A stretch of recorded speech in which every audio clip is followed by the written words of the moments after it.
Reka bagenzi mudukurikirana ku munsi bakunzi b'ikiganiro c'ivyigwa vy'indongozi zo kwiga Bibiliya dukurikira kuri RTV Agakiza.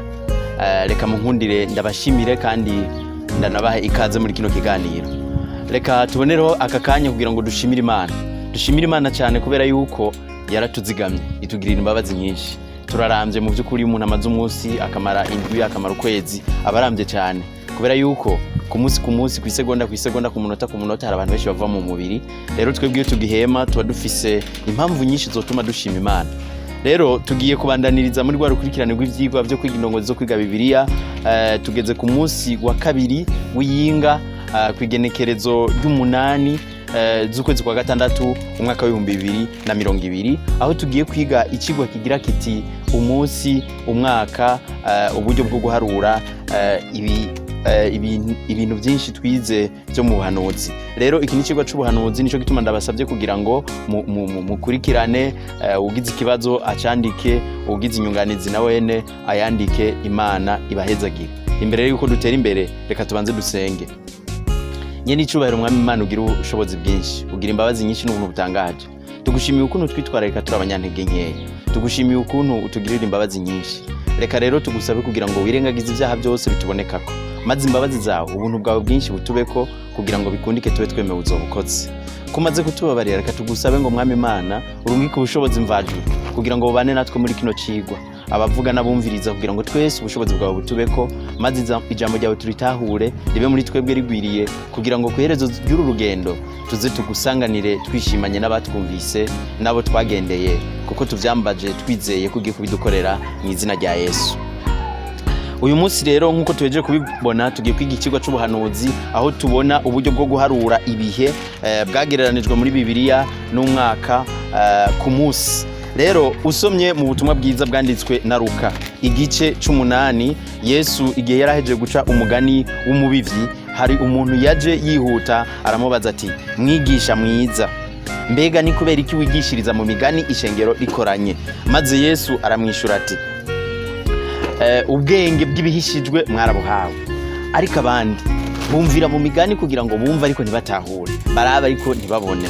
Yesu yarafise impamvu yigishiriza mu migani kugira ngo bikundike abasesangura, abakunda gushaka kumenya iby'Imana babimenye kandi babifatira umwanya, kuko iby'Imana biraronderwa kandi iby'Imana birafatirwa umwanya. Ari nayo mpamvu ku murongo wa 18 yababwiye ngo mwiyubara uburyo mwumva, kuko ufise azohabwa kandi ufise azokwakwa n'ico yiyumvira ko yarafise. Rero ibi bidusigurira iki? Bitwereka ukuntu umuntu w'Imana abwirizwa cyane kurondera gushaka kumenya ijambo ry'Imana, kuko hazoba igihe hatera inzara kandi iyo nzara izoba ari ijambo ry'Imana. Rero niyo mpamvu umuntu akwiye kurondera kumenya ijambo ry'Imana, kuko warimenye azokongererezwa, azogira ubundi bumenyi bwinshi, ariko ubuzi bike azokwakwa n'ivyo yibwira ko yarafise, kuko Satani azomuremamo gukekeranya maze agwe asubira inyuma. Ari nayo mpamvu abantu dukwiye gufata akanya ko kugira ngo twige amajambo y'Imana. Rero muri kino cigwa tubonamwo uburyo bwo guharura uburyo bwa gihanuzi bwavuzwe n'Imana ibivugishije abasavyi bayo. Tugiye gusoma mu gice ca 4 c'ubutumwa c'igitabo c'uwavugishwa n'Imana Ezekieli, umuhanuzi benshi muri mwebwe muzi. Yagiye aramenyekana cyane kubera ivyo yanditse. Yabaye umuntu w'umukozi w'Imana mu gihe c'Abisirayeli imbere yuko Abisirayeli batwagwa inyagano i Babuloni. Yavuze rero mu gice ca 4 umurongo wa 6 avuga amajambo akurikira: maze urangije ivyo uzuheze uryamire urubavu bw'iburyo wishireko ibigabitanyo by'inzu ya Yuda, nguciriye iminsi 40 umunsi uhwane n'umwaka, izina ry'Imana rihabwa icubahiro. Uyu murongo hamwe n'uwundi murongo wo gusubira mu vyagezwe igice ca 14 umurongo wa 34 itwereka ukuntu mu buryo bwo guharura bwa gihanuzi umunsi wagereranijwe n'umwaka. Hari impamvu rero zikomeye zerekana impamvu Imana yemeye yuko umunsi uharurwa nk'umwaka. Mu gice c'indwi c'igitabo ca Daniel turiko turiga twabonyemwo ubuhanuzi bw'ibikoko. Ibikoko vyagereranijwe n'abami. Ku murongo wa 17 niho tubona yuko ivyo bikoko bigereranywa n'abami, maze ivyo bikaduha imbono yuko niba Imana yafashe ibikoko ikabigereranya n'ubwami, n'imisi ivugwamwo n'uburyo bwa gihanuzi buvuga imisi nabwo bwabwirizwa kuba atari uburyo busanzwe bumenyerewe, ahubwo ari uburyo bwa gihanuzi nyene. Ari nayo mpamvu tuca tubona yuko imisi 2300 yavuzwe mu gice c'8 ca Daniel umurongo wa 14 nayo nyene igenekereza ku gihe igenekereza ku bintu vya gihanuzi atari umunsi nk'uko nyene bimeze. Aha rero duheje kubona yuko umunsi umwe ugereranywa n'umwaka.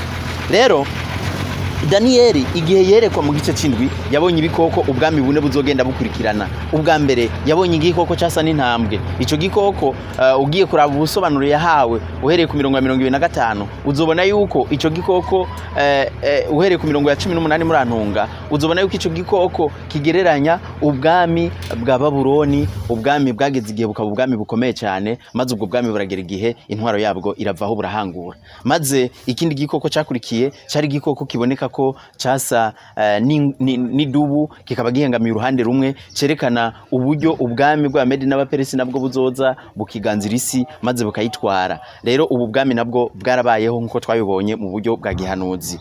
Babuloni, ubu tumaze kubona ubwami bwa Babuloni, tugiye kuvuga Medi n'Abaperesi, maze tukagera ku bwami bwagereranijwe n'ingwe, aribwo bwami bwabonetse yuko bwari ubwami bw'Abagiriki, ubwami bwatwawe n'uwitwa Alexandre Mukuru. Yabonetse ko ubwo bwami bwari nk'ingwe ifise amababa 4 nk'ay'inkukuma. Ivyo bikaba vyerekana ukuntu ubu bwami bwanyarutse cyane mu kwigarurira isi butwaye n'umwami Alexandre Mukuru, kugira ngo bikundike uyu mwami yigarurire isi mu gihe gito cyane abashe kuyitwara.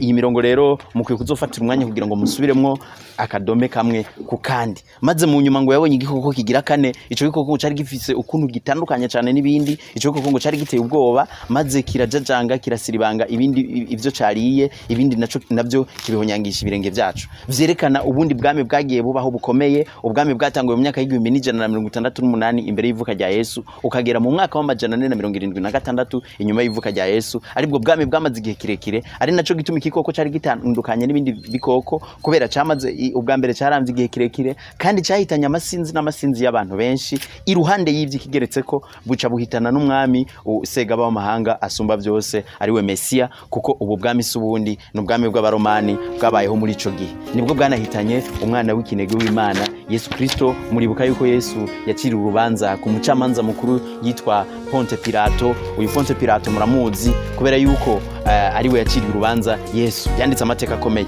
Ujya rero yari umuburamatari canke umuguverneur yatwarira umwami umukayisari w'Abaromani, akaba ariwe yamutwarira, ari nawe yatwara mu kajya kace k'Yudaya, akaba ariwe yaciriye urubanza Yesu. Muvyibuke neza rero kandi muvyitwararike yuko Yesu yaciriye urubanza ku bwami bugira 4 buboneka mu gitabo c'abavugishwa n'Imana Daniyeli. Rero kuri no munsi twariko turaraba ngo mbega ubu buhanuzi bushaka kutwereka iki kubijanye no guharura iminsi. Rero tubonye yuko muri Bibiliya iyo bavuze umunsi mu buryo bwa gihanuzi nkuko twabibonye muri ibi bitabo babashatse kuvuga ibijanye n'umwaka. Umunsi ugereranywa n'umwaka. Rero nibaza ko ivy'amayinga 70 yavuzwe mu buhanuzi bwa Daniyeli tuca tubitahura yuko ari amayinga 70, kuko iyinga ryose murazi ko ribamwe iminsi 7, bisigura ngo amayinga 70 aca ava ku minsi nkuko twogenekereza, kubera ko iyinga ryose rimara iminsi 7, bica bisigura ngo iryo yinga amayinga 70 arimo iminsi 490 canke mu yandi majambo imyaka 490. Ubu rero n'ubuhanuzi abantu dukwiye kwitwararika, kubera yuko aya mayinga 70 yavuzwe mu gice c'8, yavuzwe mu gice c'925 yavuzwe na Daniyeli. Aya mayinga 70 ngo yaragera ubwoko bw'Abisirayeli kugira ngo ibyaha bibonegwe impongano, maze haza no kugororoka kutazoshira. Rero dufashe yuko aya mayinga 70 angana, kuko amayinga 70 murumva ko ari mu mwaka umwe n'amezi ashikane, bisigura ngo hoba kuva mu gihe icagezwe cyo kubaka no gusubizaho imigenderanire Yerusalemu mu mwaka wa 457, bisigura ngo wongeye ko umwaka umwe n'iminsi n'amezi 4 angereranywa n'amayinga 70. Twaharuye yuko umunsi ari umunsi nyene muri ubu buhanuzi, bisigura ngo ntivyoba bigikunze yuko amayinga 70 agererwa ubwoko bw'Abisirayeli, kubera yuko mwibuke ko Yesu yigisha ntiyigeze aja mu bihugu by'abanyamahanga.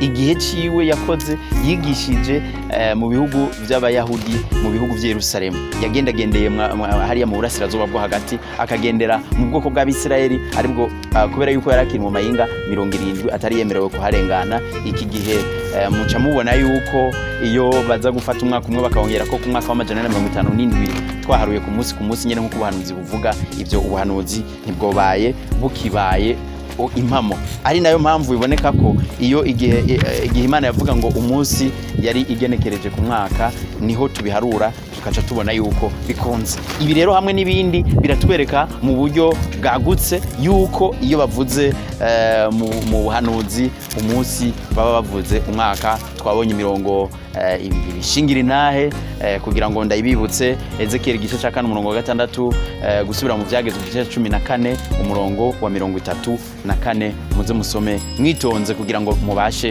gusobanukirwa cyane biruseho. Rero Imana ibahezagire, ibagirira ubuntu bwinshi. Igihe cyose mufata akanya kugira ngo mwige ibi bintu mubashe kubisobanukirwa, Imana izobabera umuco. Kandi Imana yiyemeje kudufasha kubera yuko muri iki gihe hari ubuhanuzi bwinshi bugenda buvugwa, abantu bagasigura ibintu uko bitameze, bagasigura ibintu badafatiye no mu nyandiko zo muri Bibiliya. Nico gituma ndabasaba ngo mwebwe duhanahane ivyumviro. Nawe urafise ukuntu ubuhanuzi ubwumva, nawe urafise ukuntu iyo bavuze umunsi muri Bibiliya uvyumva. Ufise ivyemezo vyo muri Bibiliya, muri commentaire tugusabe uvyandike kugira ngo duhanahane ivyumviro, maze Imana nitwa batwigiriye ko umugisha idutahuze byinshi, maze igitigiri nyamwinshi kize kibona ubugingo budashira. Imana ibahezagire kandi bakomeze ibagirira ubuntu bwinshi. Mwari kumwe na mwene so Misago Ponsier. Imana ibahezagire. Reka rero turangize n'isengesho. Nyiri cyubahiro, turagushimira urukundo rwawe, tugushimiye kandi imbabazi zawe n'ukuntu utugejeje ko ijambo ryawe. Tugusabe rero kugira ngo iri jambo rimatanishe ishashara mu mitima yacu, kugira ngo bikundike twame tugyitwararitse, twame tugyumvirako. Turakeneye Mwami Imana nyine imbabazi gusobanukirwa ubuhanuzi, kugira ngo tweho bikundike turabe kandi tubone, twumve kandi dutahure, ntitube nk'abandi bazimiye bazimagirira mu muzimagizi. Kugira ngo Mwami Imana dutahuze, maze natwe twaba tukugiriye ko umugisha dutahuze na bene data, natwe kwiherezo ry'urugendo tuze tugusanganira. Ari twebwe n'abatwumvise twese duhezagire, kugira ngo ijambo ryawe rikomeze kugira ubushobozi bwinshi muri twebwe, mu izina ry'Umwami wacu Yesu Kristo. Amen.